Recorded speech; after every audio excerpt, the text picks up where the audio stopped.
Setting the menu out for the week's shop and what we're going to eat in the week is a very important stage in being able to track if you're on the Weight Watchers, and also if you're just trying to calorie count. It's very important that every week that you try and plan your food. Not only is it going to help you with your weight loss or your calorie counting, it's also going to help you with your weekly food shop, because you're not overbuying what you don't need.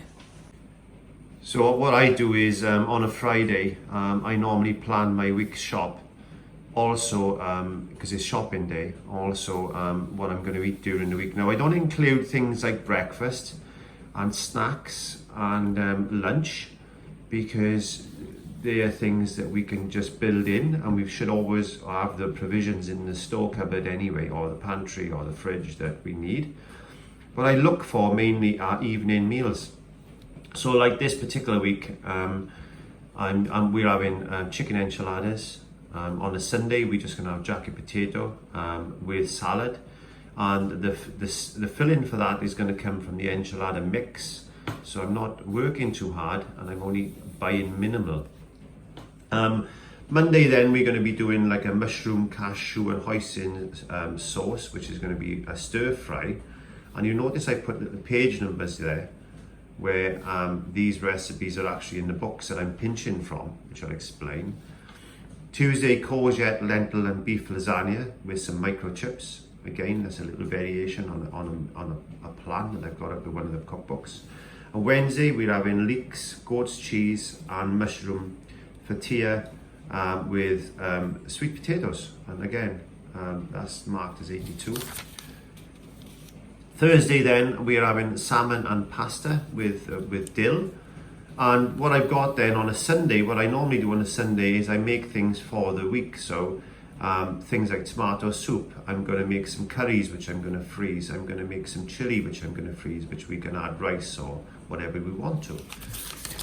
Recipe books, well, there's a selection of books out there. Pinch and Nom I really like. I've also got the Fast 800 recipe cookbook, which is another fantastic book. And I've got the Hairy Bikers Dieters Eat for Life book. And all these recipes can be changed to your taking. And if you're working on the Weight Watcher cookbook as well, which is the particular one I've got is the with 5 ingredients or fewer plus your store cupboard essentials. And this is from a Weight Watcher group which I'm with. I've been on that for a good few months now. Again, variations of these menus. Also, when you're with Weight Watchers, you'll get things like the kickstart into a freestyle, which gives you different recipes. The enchiladas is coming from that particular book. There you go.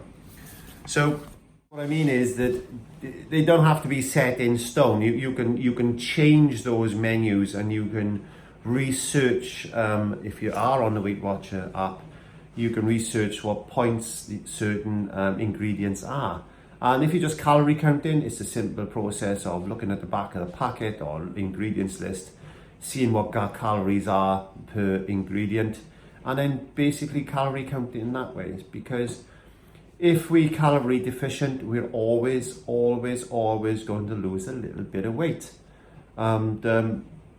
Or if you're on a Weight Watcher plan or a keto plan or whatever plan you are on, then it enables you to track. It's very important that we track our foods. But this is what I do every Friday before I go shopping, and I've always done that even before I was on a diet or a lifestyle change. We always planned our meals, because we know when we walk into the store or the supermarket, we know exactly what we're buying, so we don't overbuy, and we don't buy things that we don't need that gets wasted and thrown into the bin. So hope that's useful. Please click the subscribe button, and don't forget to look at the little video there as well. And if you want to pop along to my other channel, which is there, Kai 5 Art, then pop along there, where I paint away the stress of everyday life in Wales. So I'll see you next time. Bye.